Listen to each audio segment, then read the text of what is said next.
session of DMET Samvaad reaffirms our commitment to learning, mentorship, and the values that define our maritime fraternity: discipline, resilience, and unwavering pursuit of excellence.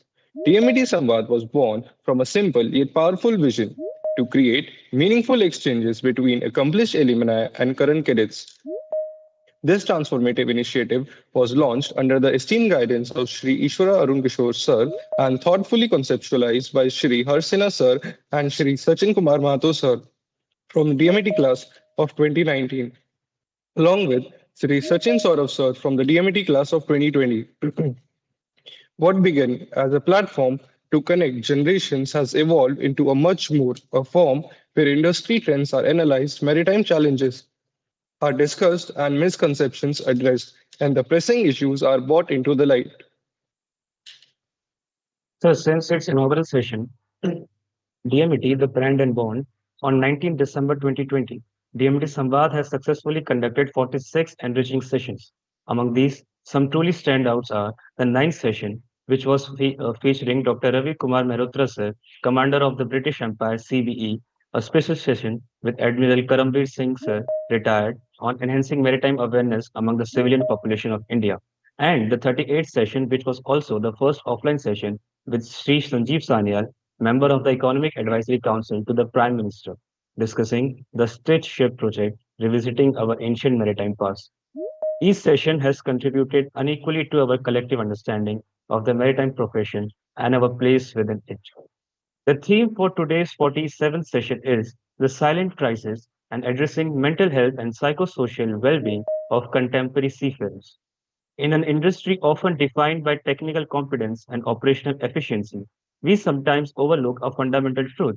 Our greatest asset is not our vessel and our technology, but our people and the mental well being of those who keep these vehicles of global trade turning deserves to undivided attention.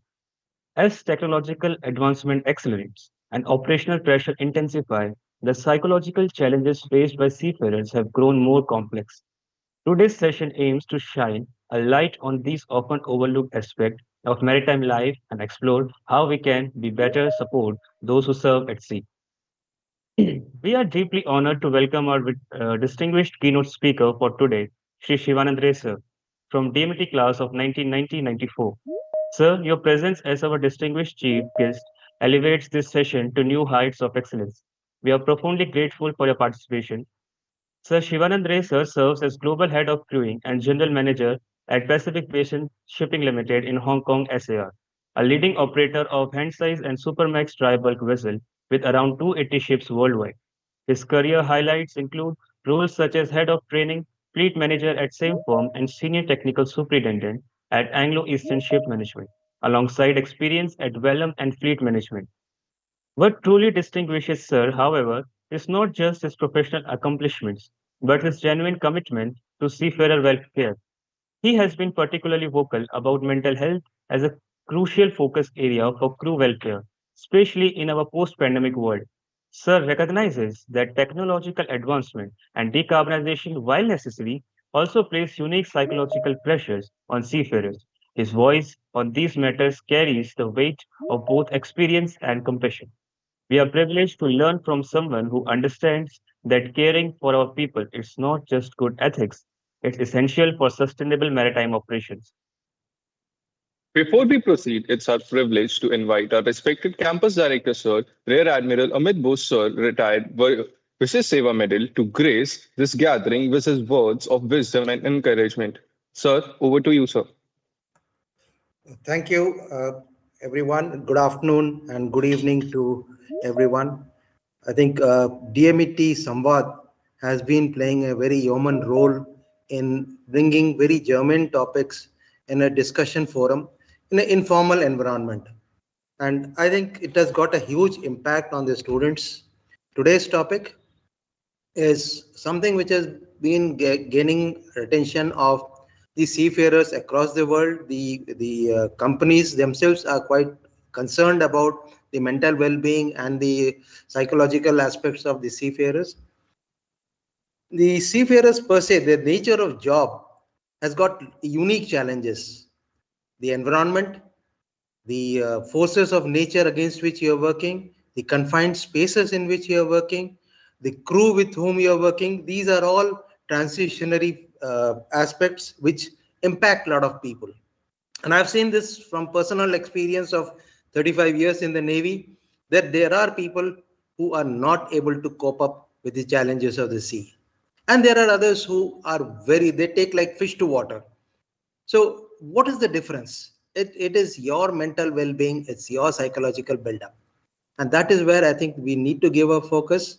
There are going to be challenges, work pressures, there will be the peer pressures, the supervisor may or your superior may enforce a little challenging work for you, connectivity with your parents, with your family, language barriers. These are all various aspects which play a major role as far as mental well-being is concerned. And I think today's topic would address those issues and bring out the factors which the young mariners who are undergoing training today, the challenges that they are going to face in the future, and prepare them better.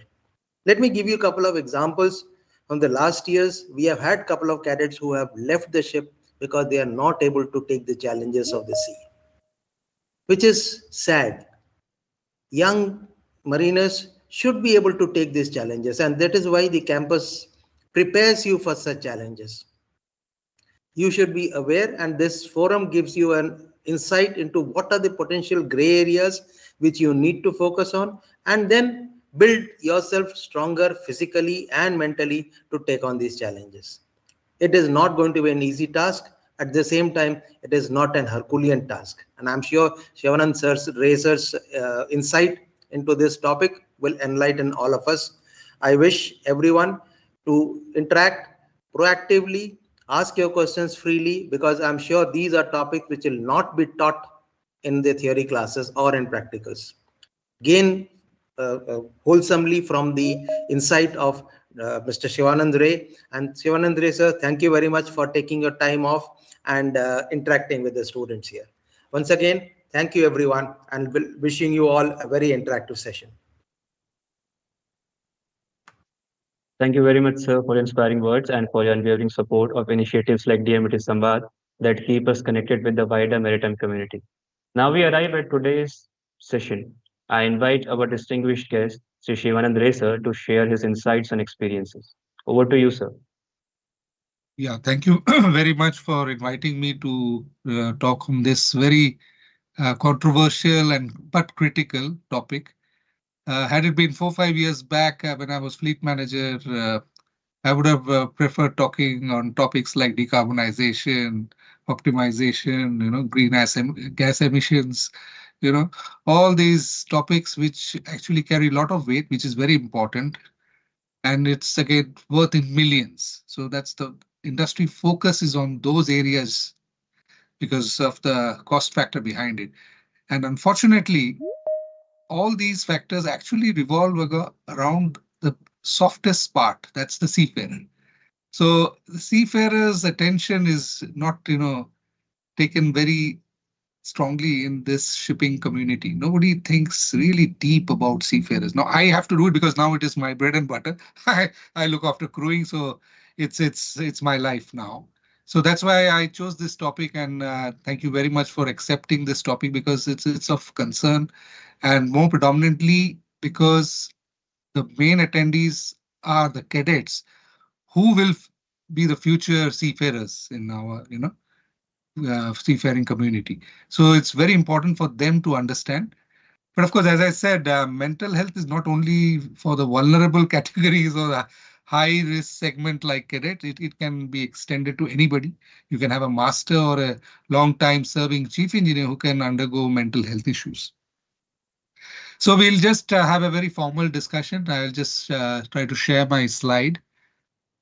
Yeah, if you could, Priyanshu, can you just enable the share button?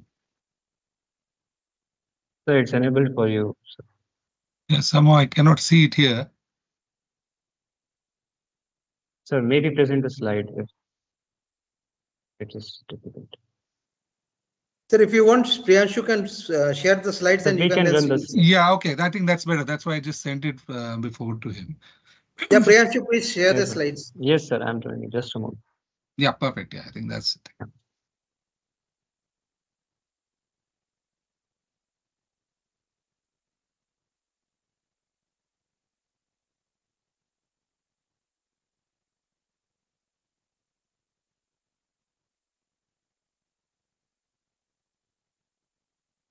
Okay, while Priyanshu is sharing the slide, I'll just make a brief start on it.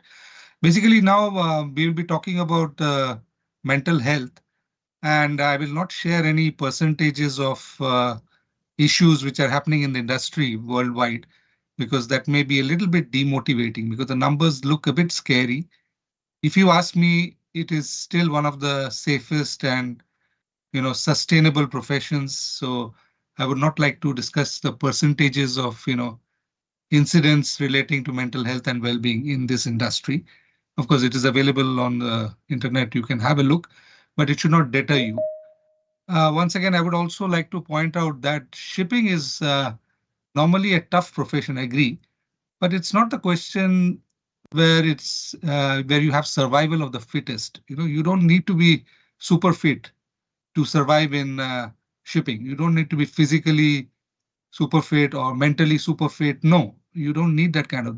Shipping is also for normal people, and it is the job or the responsibility and duty of the seafarer community to support and sustain the new seafarers, because this is something which is very important, because they need a little bit of caring when they shift from a land-based college or university to a sea-based installation or an environment. So the transition has to be facilitated, it has to be supported by the seafaring community on board, in the office, everywhere. If that doesn't happen, then the new entrants into this profession will face a lot of challenges, which is not really required. I repeat, you don't have to be really tough. You can just be a normal person and do your job as a seafarer. It's not rocket science, nor it is extremely challenging. Yes, you need a different mental makeup, which is different from what you were in your college, or if you had gone and worked in an office environment. Agree. But then it should not be so challenging that you have to really adapt so seriously into it. Yeah. So that is something you must understand. So just having started on my first slide, just people should understand, what is mental health actually. Mental health doesn't mean that you need to be happy and smiling and laughing and jumping all the time. No, it's not like that. Mental health is basically, it's an ongoing process. Basically, it is such that you're able to perform, do your job well, and basically you should behave normally, and you should cope up the ups and downs and the pressures which are generated by virtue of your job. So there'll be a good day, there'll be a bad day, there'll be a tough day, there'll be an easy day. So this is a kind of a sort of an ECG, it goes up and down. It's not a constant thing, doesn't go constantly up or down. It's a fluctuating thing. It's very dynamic. Okay. So, and of course, this depends on how your body and mind takes on to these minor ups and downs or challenges. So this is also very similar to your physical health. When you have ups and downs in your life, your physical health also varies. So does your mental health. And both have equal impact on your performance. Adding to that is now a new factor, that you are now away from home, or you're away from a land-based kind of a setup which you are used to for the last 20, 21 years, 22 years.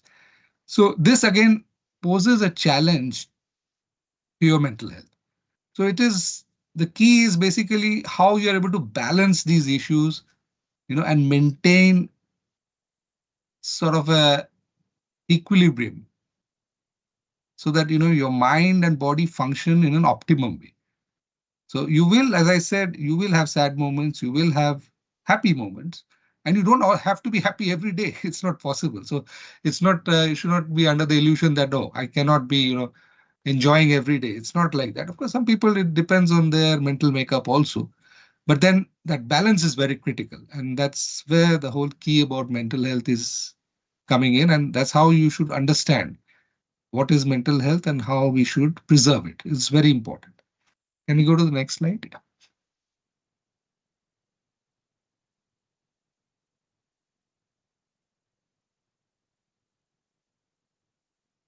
For a seafarer, or rather for anybody or any employee, basically, we have three categories where he receives, importance, and he feels that these three factors have to be in sort of a balance. Otherwise, it causes a lot of problems. Any job you take, you need to be recognized by your colleagues. You need that sort of a respect or a mutual respect, or you should have your own self-respect, and that should be reflected by your colleagues also. So when you pass out from the college as cadets and go back to the ship, when you finish your final passing out, there's a lot of achievement. You've actually accomplished a very, very big thing. You know that there have been years and months of hard work, a lot of studies involved before you actually are eligible to go on board. So there are a lot of efforts put by you, a lot of efforts by your parents who have sustained you financially and supported you morally over this entire journey. So you go to the ship with a lot of, ambitions, and, and you wait for somebody to recognize you for your efforts. Now, unfortunately, what happens because of this transition from land to sea and the requirements on board and the little bit of skill gaps between what is taught in the university and what is actually the job profile of a engine cadet or a junior engineer on the ship. This skill gap and this transition is not really accepted by the colleagues, not all of them, in a proper way. So they generally try to give you an impression that, okay, you have come here, now you have just passed out, you need to know so many things. So there's a lot of pressure on you. And sometimes you start making some mistakes or you are not aware of certain things, then suddenly you feel, or you are given to feel, that you don't know much, and there's a lot of things to learn. So you go into sort of a dilemma that, what happened? I passed out, I'm qualified to do this job, yet people are telling me that I don't know anything and I need to learn so much. So that challenge is something very difficult to accept. This is actually the onus of this sort of acceptance is to be created by the people on board, the top four, basically. They are the persons who are responsible actually to make this transition as smooth as possible so that you're able to learn and work safely on board with a sort of a mental balance. You're not supposed to be over pressurized.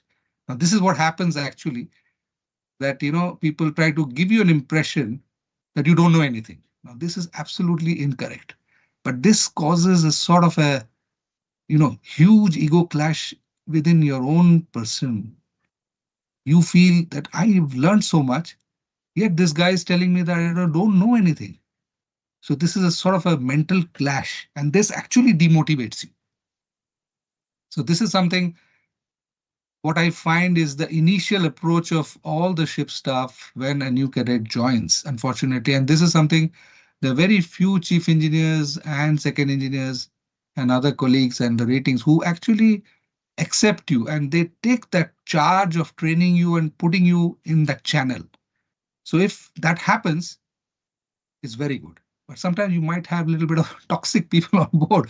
So this is, again, very difficult to, ascertain from an office perspective, because you don't really get to know how a person actually behaves in front of a junior or something of that sort. So this is a very key factor where your recognition actually affects your mental health. It starts biting into you. So once that is, of course, once you get to know where you stand and all that, then the next level comes is stimulation. Basically, where you are exposed to a lot of jobs. Some are tough, some are monotonous, some are, a little bit boring, some are very interesting. So stimulation can be overstimulation and can be understimulation. So if it is over, your mind is like supercharged up, your cortisol is shooting up, you're performing to 200% your ability, physically and mentally. And at the same time, there are certain jobs which are given to you which appears very boring.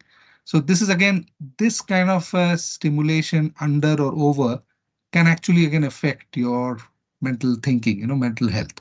So these are few things which can go against or for you.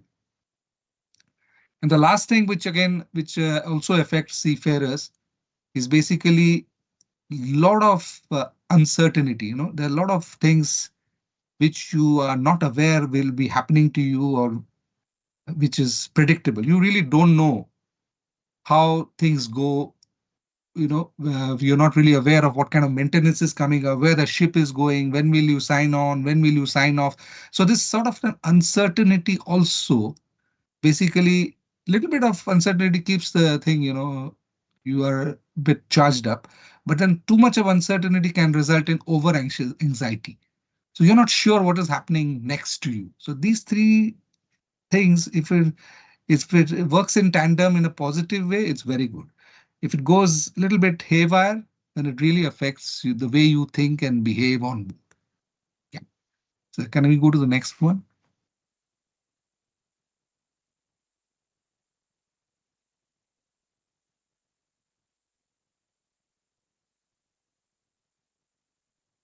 For a seafarer, the most important character or behavior is resilience. He must be very resilient. He should be like a ball which can go down, come up, again go down. So if you're not resilient, if you're not able to adapt to changes, it causes a very big stress on your mind and your mental health.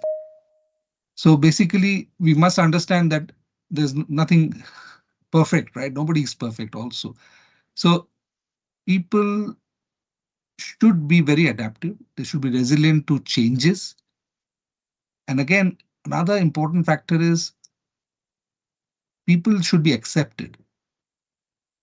And if you are learning something good from them, you should be grateful to give it back. So it's a mutual exchange of, emotions between your colleagues on board and you. So this is something which is very key. And this is something which is very healthy.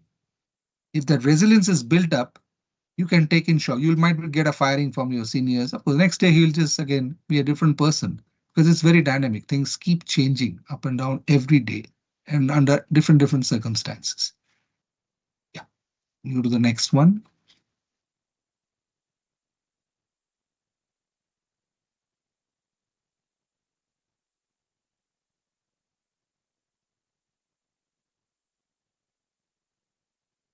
So this is something which all seafarers face.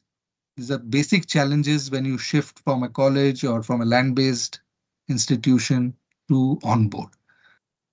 Now, seafaring number one is basically isolation. Now, isolation is not exactly you're in a jail or something of that sort. Isolation is basically from your known faces, your friends, your family.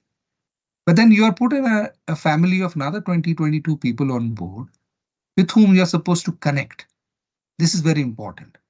And that connection also, there it's again variable. These people who are with you, the chief engineer or the master or your other colleagues, they will join, sign off. So it's an ongoing process. So this is something, it's how you gel and how you are good in team building. This is very important. So this is something which will actually challenge many people, because people are very choosy. Even in your college, you will have a set kind of people with whom you will interact, whom you like. But on a ship, it's not about liking, it's about connecting. You might not like some people, but then you have to connect. It's a professional connect. Everybody cannot be your friend, because there's a thin line between professionalism and friendship. Some will become your friends for a very long time, and some you will detest. You will not like them. You will not like to sail with them again. So this is again, there's nothing good or bad about it. It's just a professional approach. I have seen that people who have sailed together, they develop a bond with each other for many, many years, because they have shared their emotions, while on board. So this is something which will be going on and on. and it's very dynamic. You will have good people, you will have friendly people, you will have toxic people. But the best part about shipping is that nothing lasts forever. The master of shipping whom you don't like will sign off after some time. And if you've got bad luck, you might see him again in the next ship. So that is also there. So, but it's of course compared to an office environment is always good. Office environment, you are basically stuck with toxic people for 5 years, 10 years. That's a very, very long time. Here, maximum, if you don't like somebody, yeah, you can just keep waiting for his sign off. and then things will be different. And then, of course, as I said, good and bad things happen. So this is again, this uncertainty also adds spice to your life. That's one positive thing. And then another factor which I see presently, of course, which was not predominant in our times, but when we sailed 20, 25 years back, is this impact of personal and financial problems. Okay? In our time, the salaries ashore were not so high. So shipping was a very highly paid profession, and then you felt very nice and all that. Now, today's market, it's not a very highly paid profession. You have much other highly paid professions. So this again causes a lot of problems where you are not able to convince yourself that this hard work is really being compensated in the dollar term. Okay. And another issue is, of course, there are a lot of, especially cadets and also even juniors I've seen, and of course, seniors also, who undertake a lot of financial liability by virtue of loans. And if you're going senior up the ranks, you end up buying too many flats and other, investments, which causes load on you. Okay. So the financial planning also has an impact on your mental health. So of course, it's good to do financial planning. I'm not saying it, but then taking too much load beyond your capacity and then unable to meet that requirement can induce a lot of pressure on you. So you must understand that, that's very, very important. So it has to be delicately balanced. You should know how much to take in. Of course, you might take in a figure, you've done some basic mathematical calculations, but sometimes it might not really, match. You might have a ship getting sold before and you have EMIs and mortgages to pay. That causes tremendous pressure on you. Your siblings' education, your siblings' marriages, parents' loans which you have taken can cause a lot of mental overload. So this has to be very delicately balanced because, as I said, there's a lot of uncertainty in shipping. So it's actually sometimes not very predictable. So you have to be careful. And this can actually impact your mental health drastically. Another issue is again, which is now improving because it was again predominantly in the COVID times where the sign off was an issue. When it's time to sign off or sign on, it's a very critical time because your mind is very disturbed. It's so uncertain. You don't know when you will go on board. So you're getting pressed with your bank balances. And then when your bank balances are high, you need to come back for other jobs. You need to come back for exams, marriage. So this crew change planning also impacts you. And not only you, it impacts your family also. So this takes a toll on both sides. So this affects the mental health of your parents and your relatives, loved ones, and you also when you cannot meet them or you're given a commitment that I have to sign off. Sometimes it goes wrong, goes on a different voyage or long anchorages, you cannot be signed off. It has a tremendous impact on your mental health. So these challenges are being faced by seafarer every day, irrespective of any company you work, because of uncertainty. Shipping is an uncertain kind of a profession, unless you're on very fixed runs of containers and all that. Otherwise, it's on a tramp trade, it is really very challenging. Okay, can we go to the next one?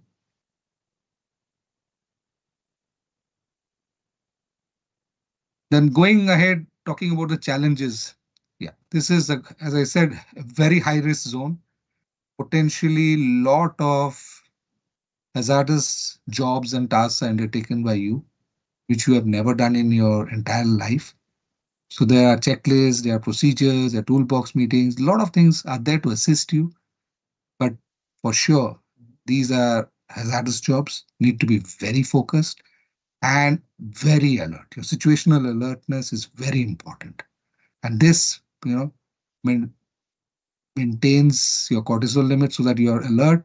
At the same time, too much of cortisol also is not good, affects your mental health also. So this is again requires a lot of balancing. Sometimes long hours of work and the food timings or the food quality may not be up to your liking. So this again affects your motivation. Long hours of work can lead to fatigue, which is a major source of all accidents. So if you're not able to balance between your sleep timing and work timing, rest hours, and if you enter into a zone of sleep deprivation, it's already you're in like it's a major red flag, which will directly impact your mental health. Another, as I said, due to the skill gap between whatever you're learning in college and what you're expected to deliver professionally on board, causes tremendous stress on you. You need to learn so many things in a very short time. And then these are things where you have to actually physically work with your hand, use your brains, use your knowledge. So this also causes very high stress. And this is again has an impact on your mental health, unknowingly or knowingly. Now, another good thing about sailing today is you have your internet. So now most of the ships are fitted with Starlink and other things. So your communication with your loved ones, your family has drastically improved to what it was 30 years back when I was sailing. We used to talk only on, Satcom phones, which were about $6 to $7 a minute. And we used to talk like, the super fast rap. My father hardly understood what I spoke because it was very short time. And we used to just blabber out whatever we could in that 1 minute, whatever he understood. That's it. That's the time we could afford, to talk to our parents. Letters were there, but that was very slow.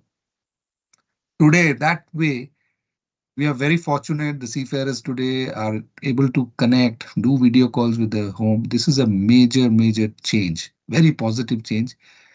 But as I said, it's like oxygen, right? It's like oxygen and food, internet on board, and connectivity with your homes. But then this again calls for some discipline and some sort of a control, because once you overindulge in communication with your loved ones and all that, this takes a toll on your rest hours and can result in sleep deprivation. And sometimes, if you get overly involved with your daily domestic issues, that this pipe is leaking, the roof is cracked, and all that, and things where you cannot actually control remotely, this causes undue stress. Okay, so this is something, a little bit of balance is very much required. So when we do conduct some family seminars where we talk to the wives and the loved ones and sisters and all that, we tell them that, your brother or husband or father is now on the ship. So please be very careful what you share with them. If he can help, good. But do not overload him. Do not make him helpless on board where he cannot contribute. Of course, something very serious, he has to come home. That's a different thing. But unnecessarily, do not, complicate his thinking, because once he's thinking too much on it and he feels that you're not able to manage the situation at home, he becomes very helpless, and that affects his mental health very drastically. So as I said, internet is a very good thing, provided you are using it judiciously. This is very important. Internet abuse can be very detrimental. This is something you must understand. Okay, and it has to be used. The internet is important. You cannot have a ship without internet. You should not have, any ship where you're not able to connect with your family. Every day, if you need to talk to your family, it's good. It has to be there, because it gives both the parties a sort of confidence. So that's the positive side of internet, with a little bit of a dark side in if abused. Okay. Yeah. So another thing, again, as I said, limited. Yeah, I think Priyanshu is just talking. Yeah. I beg your pardon to interrupt you in between, Yeah. sir, but we are facing a little difficulty in this particular link because the alumni are waiting in the lobby and they cannot enter. So Okay. if you allow, we Yeah, can sure. just recirculate the link and then we can start it again. Sure, sure. No problem. So director, sir, if you allow. Please go ahead. Share the new link. Yeah, I will forward to sir and you all Yeah, yeah. Okay. kindly. And all the participants, you will receive the new link in your respective groups. Kindly join the new link. Yeah, put it in the DMET Samvaad WhatsApp group. I'll copy it from there and comment. Yeah, yeah, yeah. Yeah, just a moment, sir. Kindly excuse me. No Yeah, yeah, problem. please.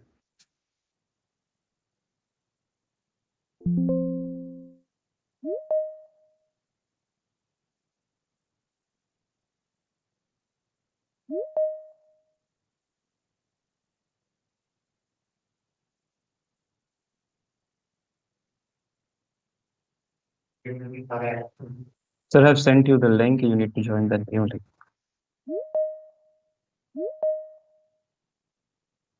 It has come on my email. I have text you on WhatsApp. I can send you on the mail as well. Yeah, I think that's better. Yes.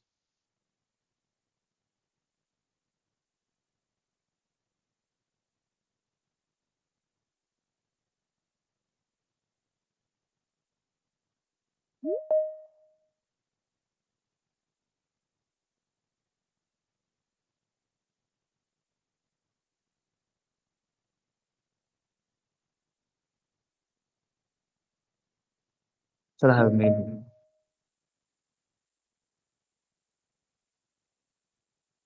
It received.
Yeah, I think all good now. Yeah, I think so, sir. Yeah, okay. So let me. Priyanshu, you can confirm?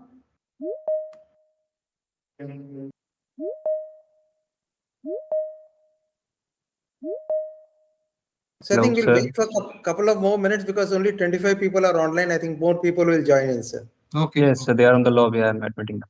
Yes. Okay.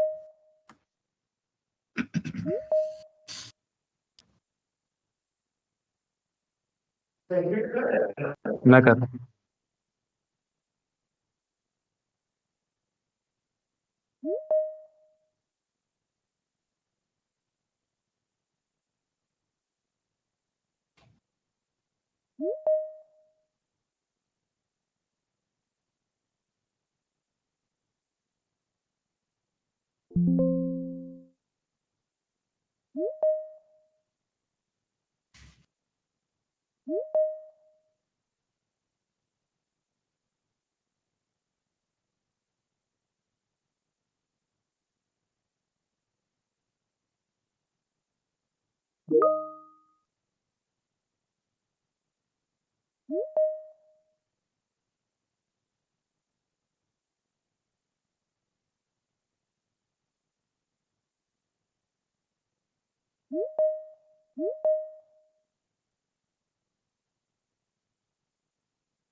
Yeah, Priyanshu, I think you can start off.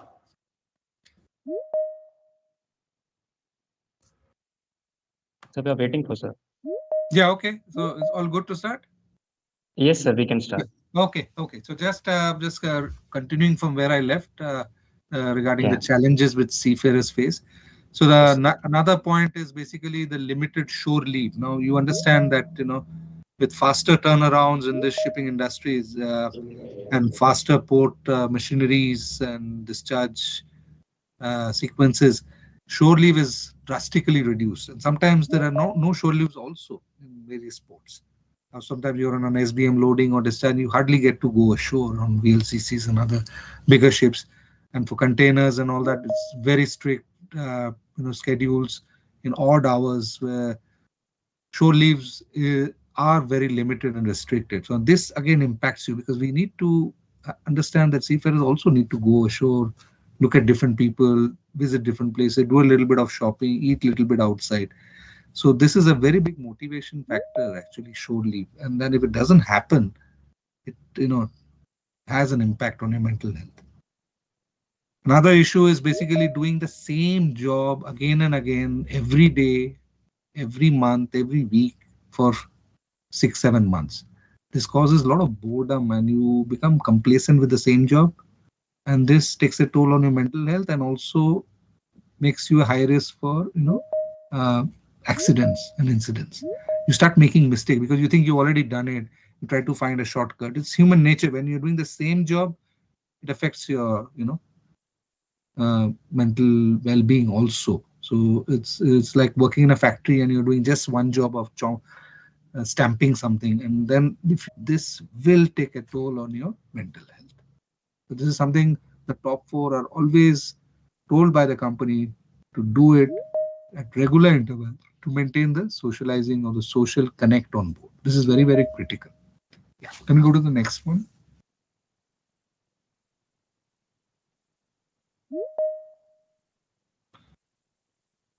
So finally, if these challenges are not handled properly on board, this can result in fatigue, which can affect your performance.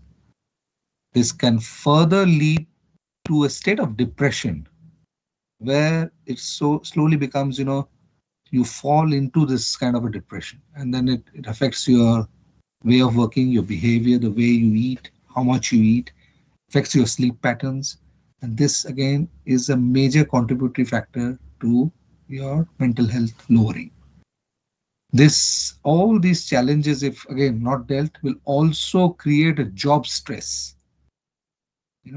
So what this does is basically it reduces your optimum performance. And your performance levels, if you are trying to deliver 100%, you will end up delivering only 60 to 50% without you willingly trying to lower your standards. You're doing your best, but your best is not your best. This is what, and people expect always 100% from everybody. So you're not intentionally doing it, but unintentionally your performance level keeps dropping. So this stress is again very silent, hidden, difficult to understand, but it's created by various factors. Another, factor which is generated from these challenges is again, as I said, anxiety. This also, if it is not handled properly, will cause a severe kind of becomes a sort of a disorder, which, takes a toll. And this actually starts biting onto your sleep time and also biting onto your appetite. So physically also you go down, mentally and physically again with your sleep deprivation, you start sinking in. This you will not realize. If you're not sleeping for 2-3 days, you become very irritating. You start making mistakes. You have small injuries, and you slowly become like a sort of a zombie on board, which is very dangerous. And this, if it is not handled properly, can end up in a very big disaster. So we'll try to understand this later. Yeah. Next one, please.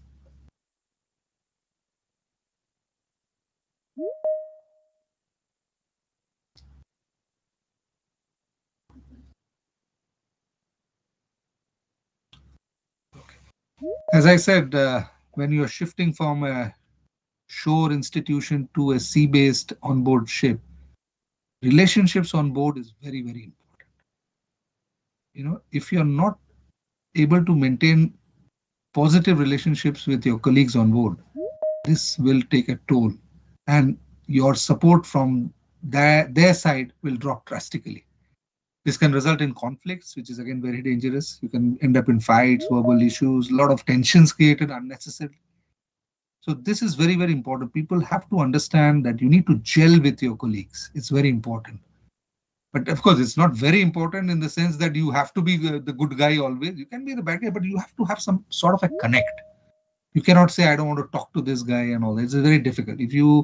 Because as I said, you have limited people on board. So if you are not able to connect with each and every person who's got a designated duty and he is a part of your team, this causes a lot of, inbuilt tensions, which can lead to a lot of, miscommunication, mistrust, and then overall this can affect your performance. You cannot really work as a team.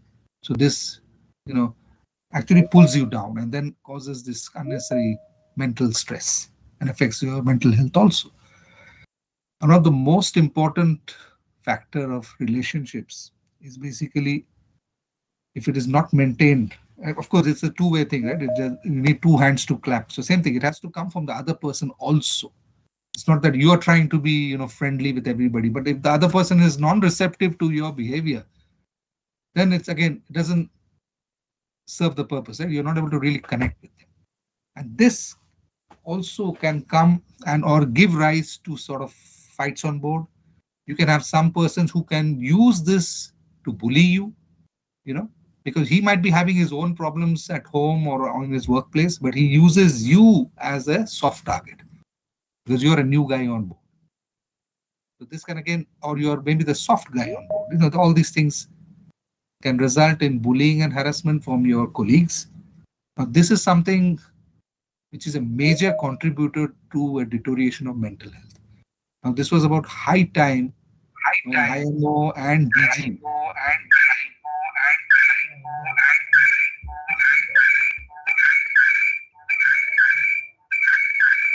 I think there's some, yeah, okay. Is it okay now? Yes, sir, it's okay. Yeah. So also, if you can switch on your video. Okay, it was not able to do it. I'm not able to do it actually. Sorry. Okay.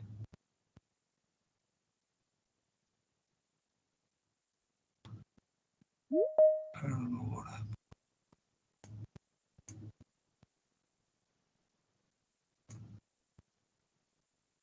Actually, I'm not able to switch on the video.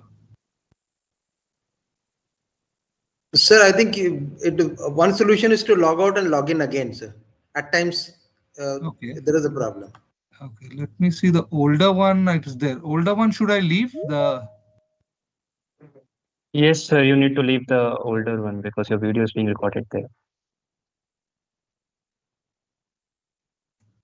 Yeah, okay. I think now it's back in. Yeah, okay, good. Yeah, okay, fine. Yeah, perfect. Yeah, so just wanted to highlight this concept of harassment and bullying. Now, of recently, as you've seen, it is the IMO and the DG and all other flag states and ILO and other institutions worldwide who have understood that harassment and bullying was still continuing on board on a different scale as per the kind of people who come on board. So it was thought to be non-existent, but people realized that it is still prevalent and it is still happening. Only the scales were different. Some ships you have people who harass more, some people you have nice people who don't do anything. Bullying is there, bullying is not there on some ships. So then they made it a blanket rule that this is not acceptable. So this is something which is very important. Companies also realized that when they analyzed or investigated mental health cases on board, they found that harassment and bullying played a very major role. And this is something which could be, addressed and sorted out. When you're looking at a deterioration of mental health, basically, it's difficult to cure that on board because we don't have psychologists on board or psychiatrists on board. But for sure, we can work proactively and prevent it. Now, when you're talking about prevention, harassment and bullying is one of the major contributors to mental health deterioration. So there are many companies like us, we have a zero tolerance to harassment and bullying, irrespective of any rank on board. You can have a very senior master, but suppose he's behaving in a toxic way, or a very senior chief engineer, or any top for any rank who behaves or harasses people or bullies people, he has to go. Of course, we have to have a proper investigation and all that. But if it is proven with relative good evidence or feedback from others, it has been decided by our company, or and not only my company, many other companies, that this will not be tolerated. So the zero tolerance concept to harassment and bullying is coming in a big way, because that is, if you ask me, the key indicator or key to avoid mental health deterioration. If you want to if you want to stop mental health deterioration, if you want to stop people from getting, depressed on board, and if there is somebody who is actually harassing them or bullying them, then you have to address that person, not the victim, because it's all dependent on that. And normally when you see, it always happens from the senior positions, and because they are positions in power, they can affect your appraisals. So it gives you a sort of a false feeling that he can actually manipulate your career. He can, send you home or something of that sort. But having said that, whenever we get any negative feedback about any new joiners or cadets or juniors who are new to their job, we always review it in a very different way. We try to give him a chance. We try to put him in a different ship with a different person, so that we get a different opinion about this person. Now, if he's relatively next ship also he's not able to perform or something like that, then it's a different thing. And then we talk to that person also. So it's not that the master says that this second engine or this junior engine is not good, or the engine cadet is useless. We don't take it, upfront. We always investigate and always take a second opinion, because this is very, very important, because it can be very subjective and it's a matter of his career. So this is something which we do in a very, professional way, and not just blindly relying on the master or chief engineer or second engineer report, because this is something we have identified as a major cause of mental health deterioration amongst the juniors. Okay. Yeah, can we go to the next one?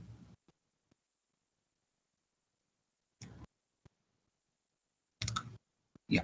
So again, as I discussed earlier also about anxiety, this again is a very, very, what do you say, a major factor again, which can make you feel very uneasy. You don't know what's happening next. Have you done some job?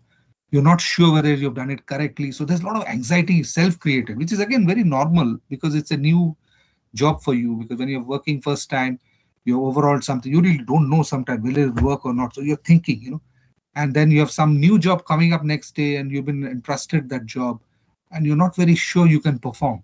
So that gives, a lot of self-created anxiety. I suppose I don't do it well. I had done it before, but not so, somebody was there to assist me. Now we don't have somebody. So all these things can cause and make you so irritable and restless that you will start losing your sleep. Instead of, having a fresh mind next day to work, you will be totally disturbed. You will not be able to sleep. You will not eat also sometimes.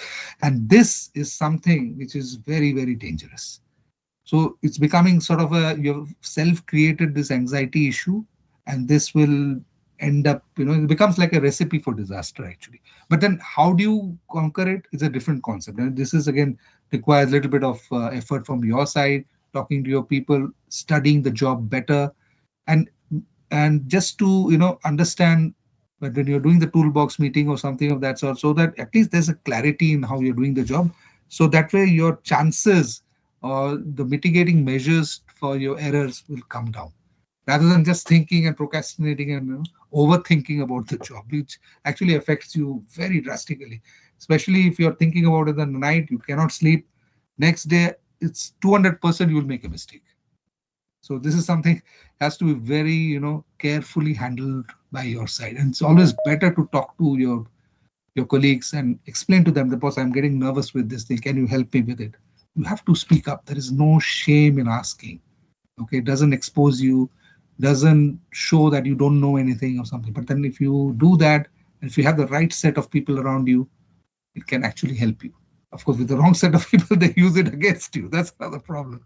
Yeah. So it is a very delicate balance. Of course, that depends, as I said, on the kind of people around you. And of course, that keeps changing. So that's one thing.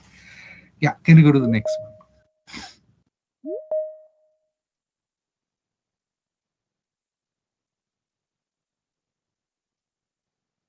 So as we discussed, how your mental health deterioration can finally lead to something called depression.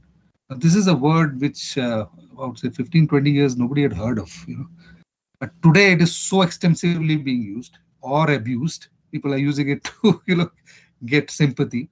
But it is a state of mind where you need help.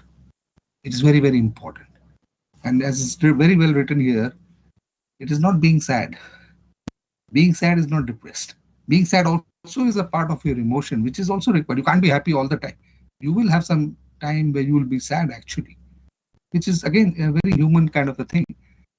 But then when you are continuously being sad or anxious, and this is affecting your daily work process or your workflow, or the way you behave with people, or the way you're acting or thinking, your thought process, and if it's for an extended period, say about 1 or 2 weeks, then that's a red flag. That is why you have to understand that you're having some sort of a depression. And this, of course, you may know it yourself, but another thing is the people around you also should detect. This is very, very important, because he will see a change in your behavior. He will say that when this person came on board, he was a very jolly kind of guy. Now he's become very serious. He doesn't talk to people. So this psychological change is again a red flag of how you behave. And then if that behavior is extended for a long time, which is unusual. So this is something which can be actually detected by your colleagues who are quite observant. Everybody watches you. Like you watch others, people watch you also. So it's a mutual two-way process. And this is somewhere where we find that the colleagues also report to us that we have an issue on board, where some people, they can identify are sinking into depression, and that is where they should raise it up and alert the company so that we can pitch in. Because as I said, it's again about prevention. It's not about cure, and how you react after you identify this case of depression. How you inform the office, where then we have other means to remotely sort of help him. Of course, the best thing is done by the people on board, but sometimes it's beyond their capacity also, because we are not psychologists and psychiatrists. So we have a limitation to what we can do on board. But then depression is a red flag. It should be highlighted.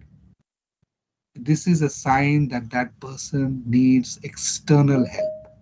He cannot handle it himself. It's very difficult. He needs that support from his colleagues, or from the office, or from a remote psychologist, or he needs to go home to fix it. So this is a beginning of already a red flag. Okay, can we have the next one?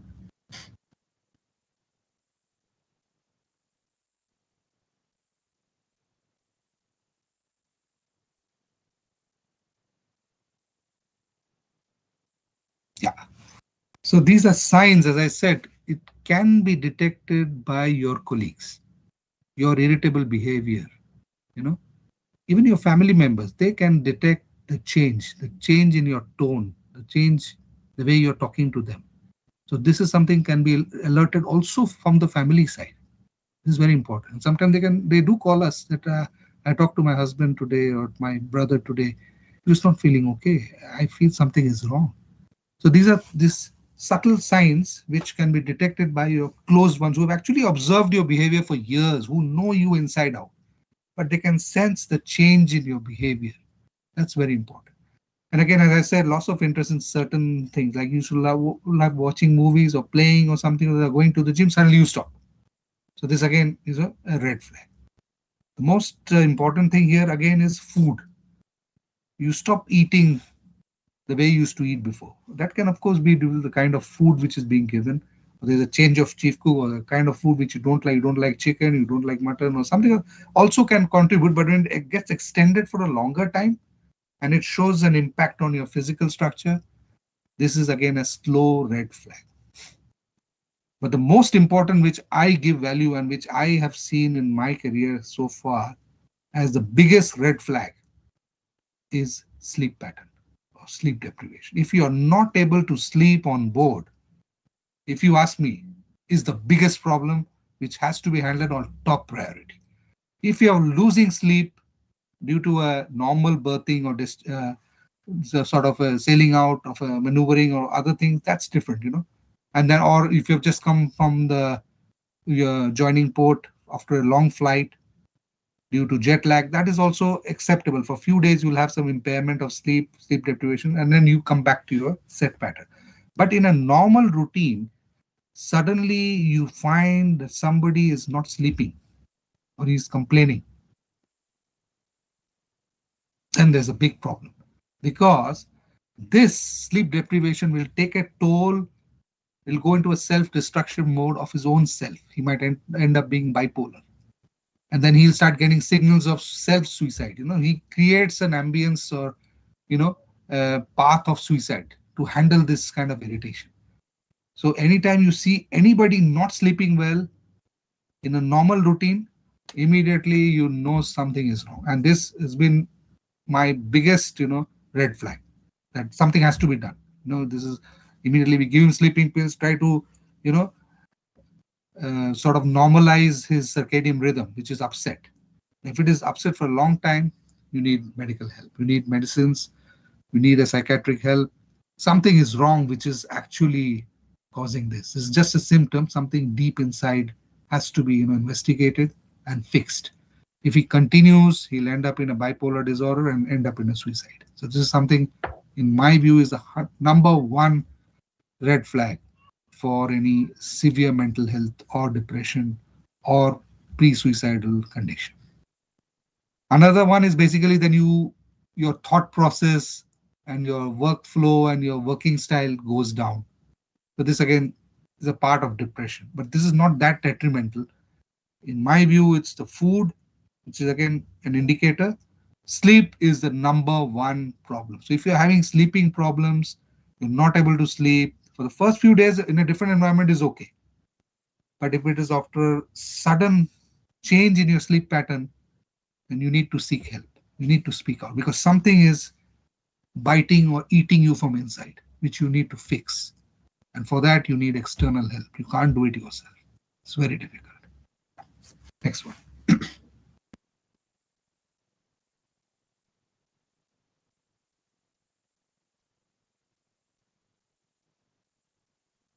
So again, going ahead, extending to all these things, basically signs of depression, which can actually finally culminate into a feeling or suicidal thoughts and recurrence also of self-harm.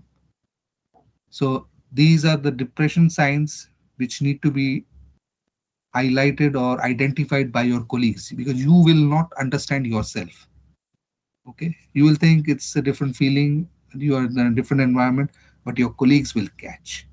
So when we do this, training for crew mental health and other things, we talk to all the colleagues. Basically, they are the guys who are supposed to identify, because you personally cannot identify what is going wrong with you. So you can feel the uneasiness, but due to the stigma or the fear or the inhibitions in you, you will not discuss with your colleague, and that's where the problem starts. So then to handle that, we try to train all the other colleagues who are watching you to understand and identify these factors. And if anything of these things happen, people are trained to report to the master, and the master immediately calls us. We try to put a remote psychologist or psychiatrist to talk to the person to gauge him, to see his mental condition. And if it is not okay, he needs to be signed off. Because you must understand, depression is treatable, it's curable, it's just a simple disease condition. That's it. There's a lot of stigma associated with it. People do not want to say it. Shows a sort of a weakness in you. It is not a weakness. It's like getting fever. Anybody can get fever or flu, right? It's like that. The situations can culminate or force you into depression, but it is treatable. Your dopamine, serotonin, cortisol imbalance also can lead to depression. So you need to pump in those hormones or create that balance again. Now, if you're not able to do that, then it might result, in self-harm or thoughts of suicide. So this is something we must understand, and we train all the other seafarers also to identify and alert these red flags. Yeah. Next one.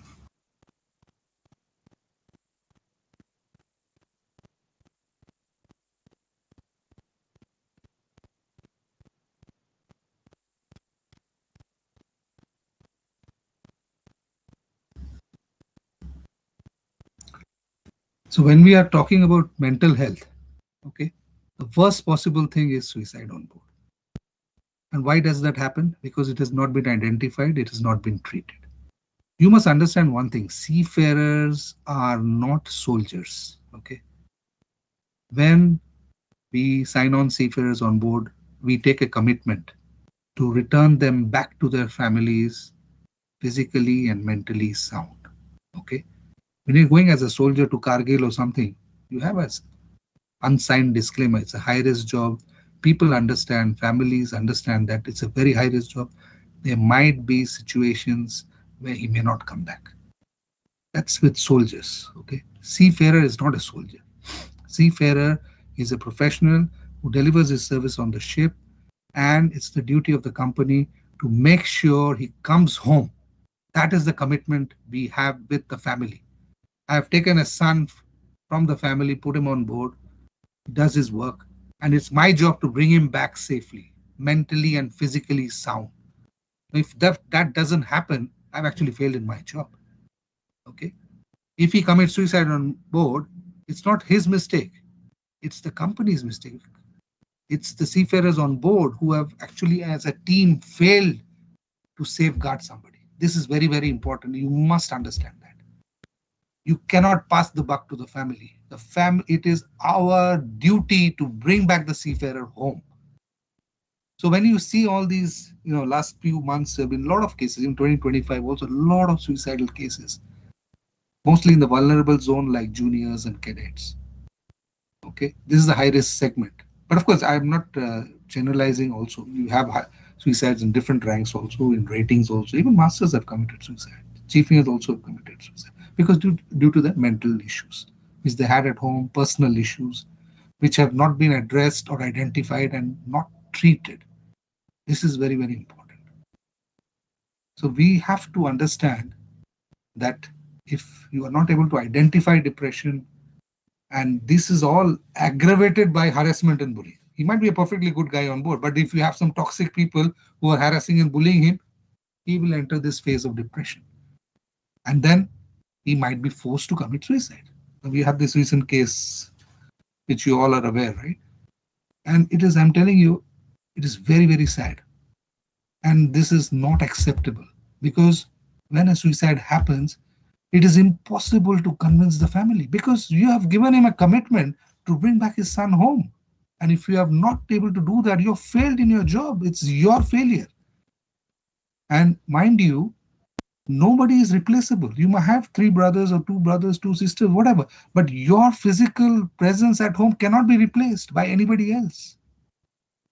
So this is something that's very important. It's important that you come home safe. And whatever it takes to fix it on board or identify it and treat him or get him back in a proper condition is key. It's our core job. Because the families cannot accept the fact that you're not coming back home. Because you're not a soldier. You are just a seafarer. You have to come back home. And it is our job to bring you back. I'm telling that again and again because we have to set in procedures to make sure such acts do not happen. You don't end up in a suicide. It doesn't happen overnight, right? It happens because of a series of events which are not being checked. There's been harassment on board, bullying on board. If you don't check it, it will affect. If he's not able to cope up with the situation on board and he's slipping into depression, he will end up in a suicide. So the whole key about this is to alert the entire staff on board, your colleagues, so that they can identify, help as a team, fix you as a team, and to come back. Because it's very rare for people to speak up themselves or even understand that they're going through depression. And this is the last thing we want to end up with, suicide. Okay. Yeah. Can we get to the next one?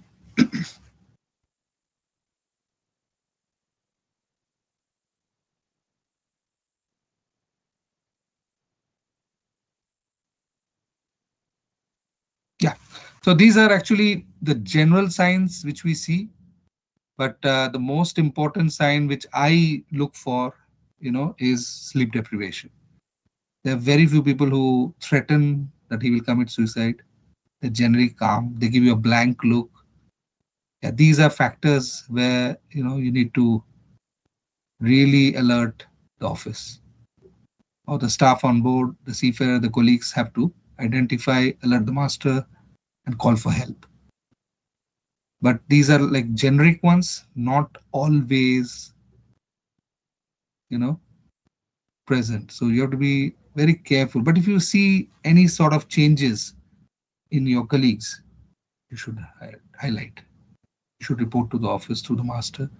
And the ship staff also should alert us so that we can take some action, because these are things you cannot handle on board. This requires expert psychiatric and psychological help. But we do have some psychological sort of a first aid you can give on board. You can talk to him, calming down, and then try to give him that confidence and other things. But of course, you need to handle the situation. And if you don't handle, it ends up in a disaster. Yeah. Next one. This is one video. It's about 9 minutes. I want you to have a... I recently retired from the California Highway Patrol Can you hear the after sound? 23 years of service. The majority of those 23 years was spent patrolling the southern end of Marin County, which includes the Golden Gate Bridge. The bridge is an iconic structure known worldwide for its beautiful views of San Francisco, the Pacific Ocean, and its inspiring architecture. Unfortunately, it is also a magnet for suicide, being one of the most utilized sites in the world. The Golden Gate Bridge opened in 1937. Joseph Strauss, chief engineer in charge of building the bridge, was quoted as saying, "The bridge is practically suicide-proof. Suicide from the bridge is neither practical nor probable. But since its opening, over 1,600 people have leapt to their death from that bridge." Some believe that traveling between the two towers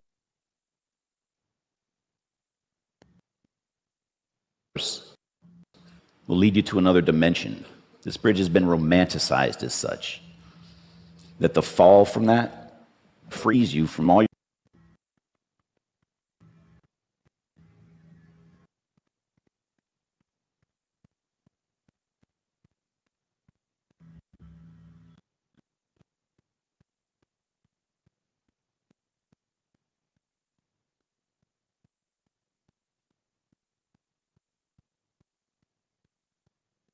your worries and grief, and the waters below will cleanse your soul. But let me tell you what actually occurs when the bridge is used as a means of suicide. No, sir, the sound is not... After a free fall of 4 to 5 seconds, see if I can do it. the body strikes the water at about 75 miles an hour. That impact shatters bones, some of which then puncture vital organs. Most die on impact. Those that don't generally flail in the water helplessly and then drown.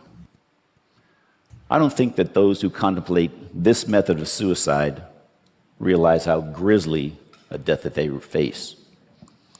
Sir, it is still not This is the audible, but cord. I would suggest is if you can share the Except link around or the two something, sir, towers, we will take a there's look at 32 it inches of steel separately, sir. paralleling the Yeah, bridge. actually, I've shared the PowerPoint. This is where most with folks Okay. stand We before will taking then their talk lives. to Priyanshu and get that video I link. can tell sir. you from experience, So actually, the thing is, the voice is there in the YouTube live stream, but it's not being here in the meet.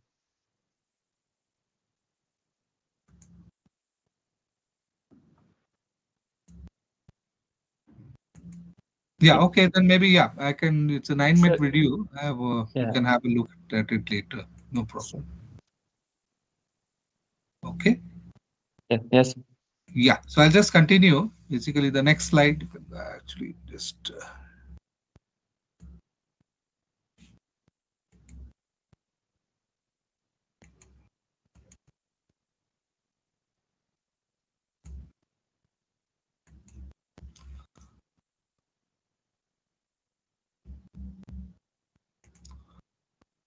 I think I have to rejoin again. Just 1 minute.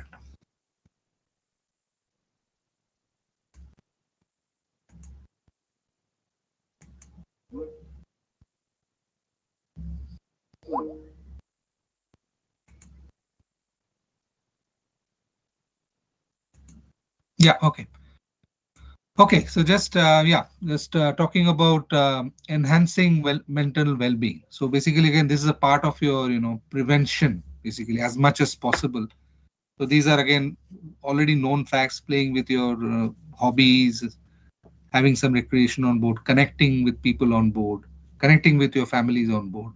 So these are sort of preventive measures where a lot of focus is being done. And then having a purpose of kind of jobs you're doing, and then getting a job satisfaction and motivation, the balance of a little bit of challenge and enjoying the job what you're doing, which is very, very important. If you start hating your job, then again, it takes a toll on your mental health. And then, of course, you do understand there is a career progression, like you join as a cadet, then junior engineer, fourth engineer. So that progress also is very important because he sees, that there's a sort of an enhancement in his capabilities, in his salaries and compensation, and he goes up the ladder, which is a very motivating factor. Yeah. Okay. Can we go to the next one?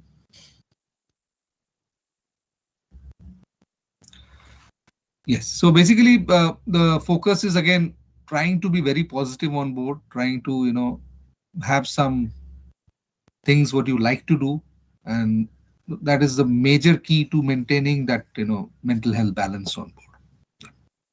Okay. Yeah. Can we go to the next one?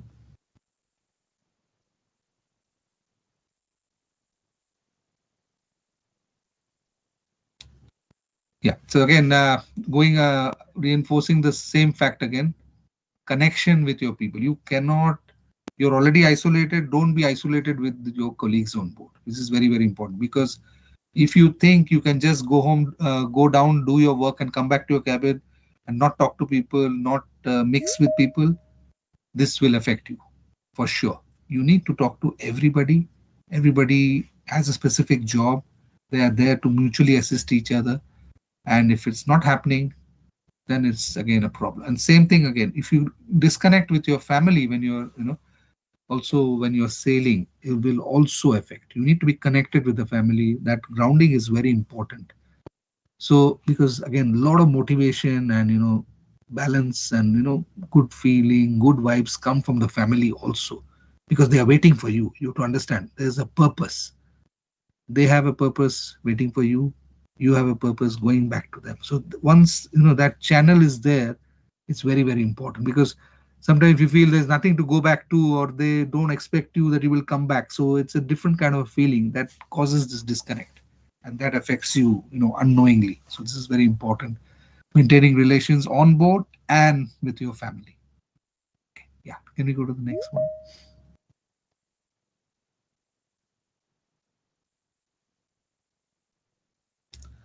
Yes. Again, reinforcing the same fact, how you should have a positive relation. You will disagree. There'll be a lot of conflicts. You have different kind of people. You'll be sailing with multicultural, multinational crew on board who have different set of values, different upbringing. But then you have to have and you have to find a common ground because end of the day, they're a part of this seafaring community or fraternity where it's a different class basically. They think differently because you have common kind of pain points, common problems, common goals. So you must generate this positivity or the relationships between your colleagues on board. Of course, you have different religious beliefs, and then lot of other issues. So there are like a lot of quiz events, barbecue events, karaoke. We supply karaoke on all ships because We need people to just went out, sing, dance. This is very, very important, because that actually brings out, you know, it vents out basically all your frustration, and suddenly you feel, very relieved after that. Not that you are a great singer or something, doesn't matter, but you need to just, just vent out, and just relax yourself.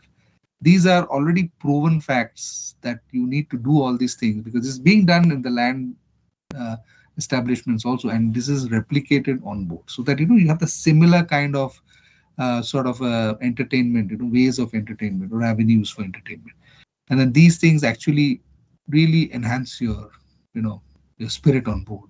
You feel very good. Then we also have a lot of competitions on board. We have TT competition, chess competition, carom competition, cricket. In some bigger ships you can play cricket also in the cargo hold. So all these things really contribute. Now if you don't do all these things, or you try to stay aloof from that, this really affects you. And people also do a lot of cooking also. Some people try to give their own dishes, own cultural festivals they try to share, and it really helps actually. So these are things which you should see, and you will see people are doing it, because this is very, very critical. It's not just all work, all work. There's a balance between work and play, and whatever is possible, because there are restrictions on board. You really cannot do many things what you could do ashore. So, but then having said that, a lot of things are happening now. Yeah, can we go to the next one?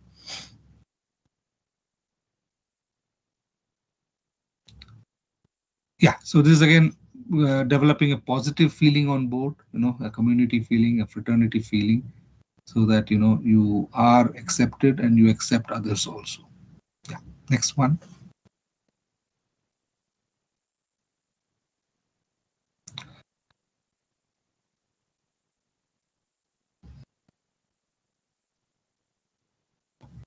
Yeah, so this is what I was talking about, your career progression. This is the biggest motivation factor. When you enter from a cadet and you're trying to foresee or plan your career progression to a chief engineer, to the head of the department, this is very, very important. Once this is there, you have a goal, you have a plan to achieve. This is a very, very motivating factor which brings you back to the ship to meet your goals, and you go up the ladder. Problem occurs when you already are a chief engineer, but then you have different goals. You set different goals, because that's already, there's a ceiling to what you can do on board. Then you're looking for other shore options. Same thing in intermediate levels also. Once you're not okay, there are outlets and pathways to go to other options. But this is very important. This is actually the driving force, because you're not going to remain as a cadet or a junior or a fourth year for your life. If this is going, if that career progression plan is there, a pathway, a clear pathway is there, this is a very motivating factor for you to continue sailing. Otherwise, you try to get stagnant, complacent, and this screws up your mental health. Yeah. Can we get a next slide?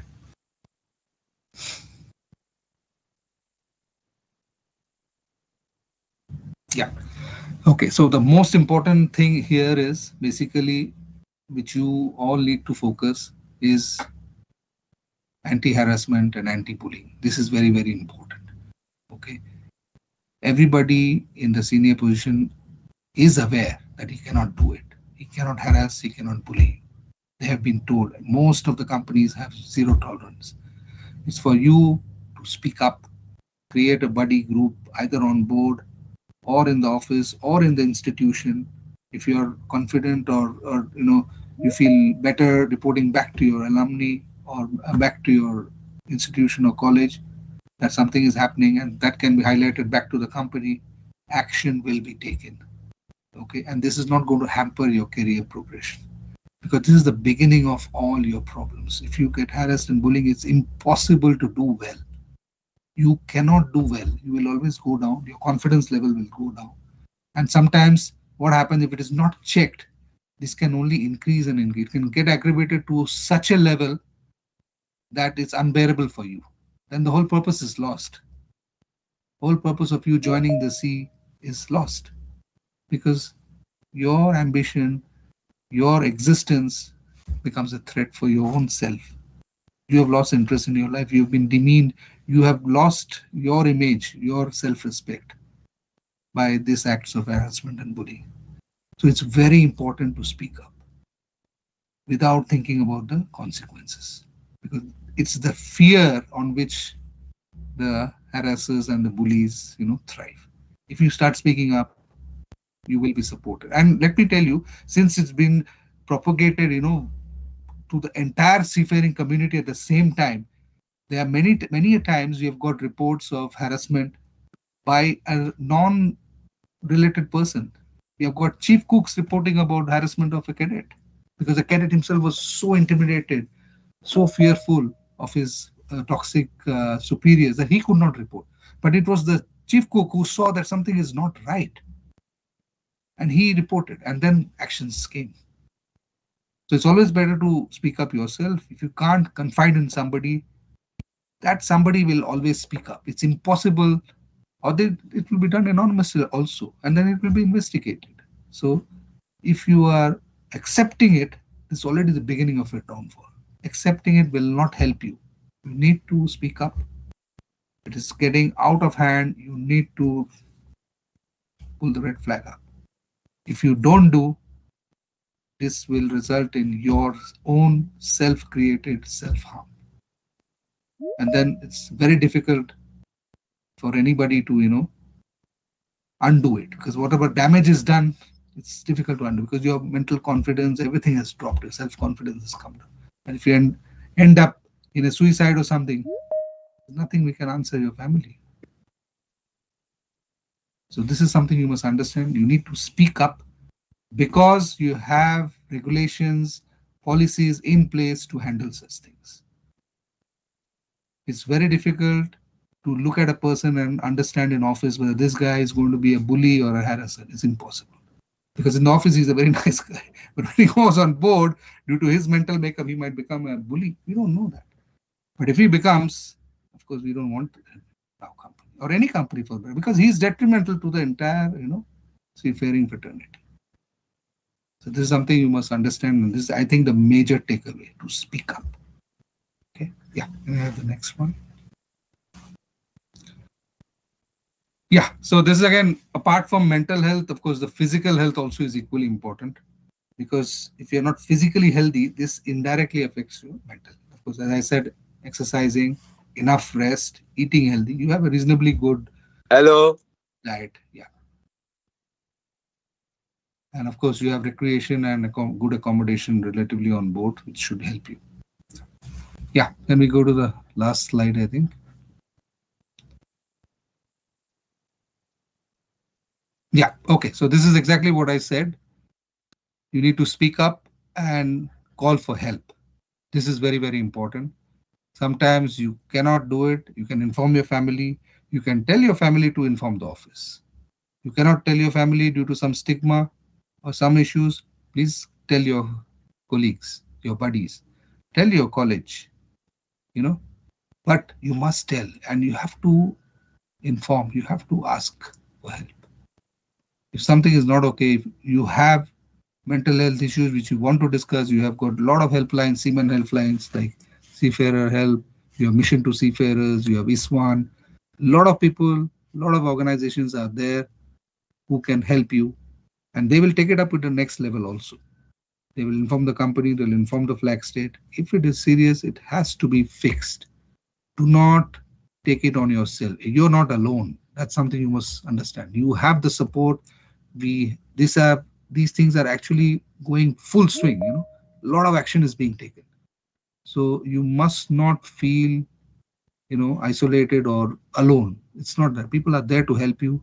You just need to ask.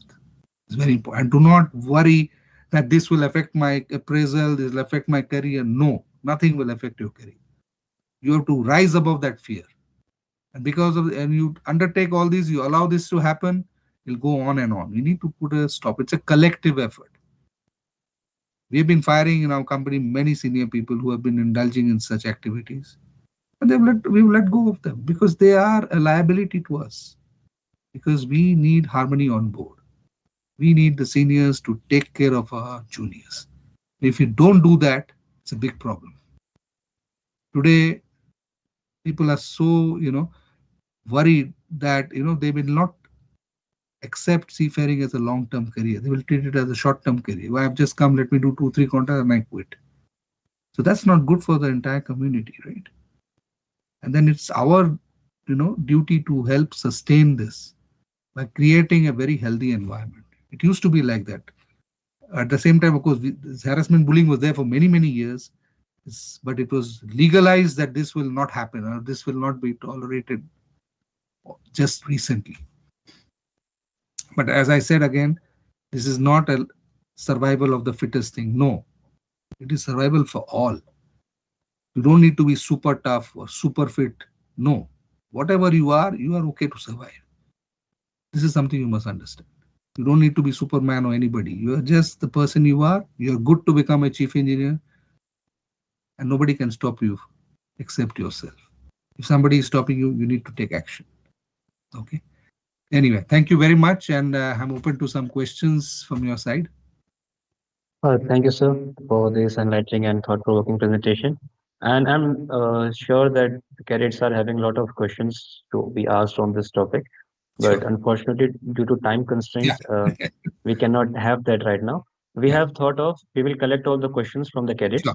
and Sure. then we will deliver them to you. We will add your answer in the summary, and the Sure. summary will circulate to everyone so that everyone can have their answers. Sure. So to the audience, I would like to request that kindly submit your questions to the team of DMET Samvaad.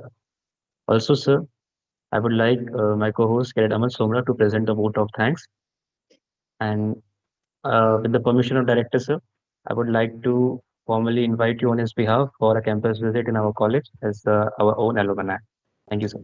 Thank you. 100%. And a big round of applause for Sivanand Ray, sir. Everybody, please join in and give him a big round of applause.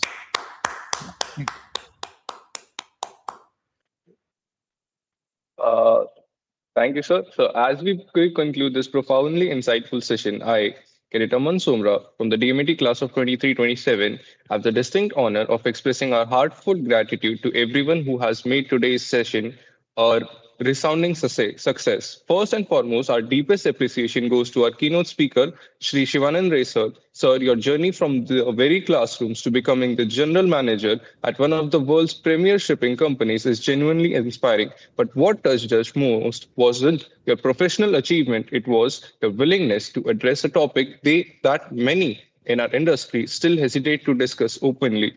Thank you for bringing the human element back into focus, sir. We extend our sincere gratitude to our campus director, sir, whose leadership continues to strengthen our DMET's position as a premier maritime institution. I also wish to acknowledge the visionaries who brought DMET Samvaad to life, Shri Harsina, sir, and Shri Sachin Kumar Mahato, sir, and Shri Sachin Saurav, sir. A special note of appreciation to the core committee members from DMNT class of 26 and to my fellow batchmates from the class of 27, whose dedication and teamwork has ensured that today's session proceeds seamlessly. And finally, thank you all to all the cadets who have joined us today and engaged in your curiosity and willingness to learn make this session truly worthwhile. Today's discussion has reminded us of an essential truth. Maritime excellence is not achieved by technical competence alone. It requires us to recognize and reorganize our humanity and that of our crewmates to understand that mental resilience is a crucial professional skill, that seeking support is not a sign of weakness but of strength. The knowledge, compassion, and practical wisdom shared with us today will shape how we approach not just our careers, but our lives at sea. Thank you, sir. So with this, we formally conclude the 47th session of DMET Samvaad. I once again thank everyone, the participants, the speaker, and the director, sir, for being the part of this. Jai Hind, Jai Bharat. Thank you. Thank you, everybody. Thank you, sir. Thank you, everyone, sir. And Sivanand, sir, thank you very much. It's a very Thank you. comprehensive presentation, sir. Thank you very much. Have Good a day, nice sir. good day. Good day, sir.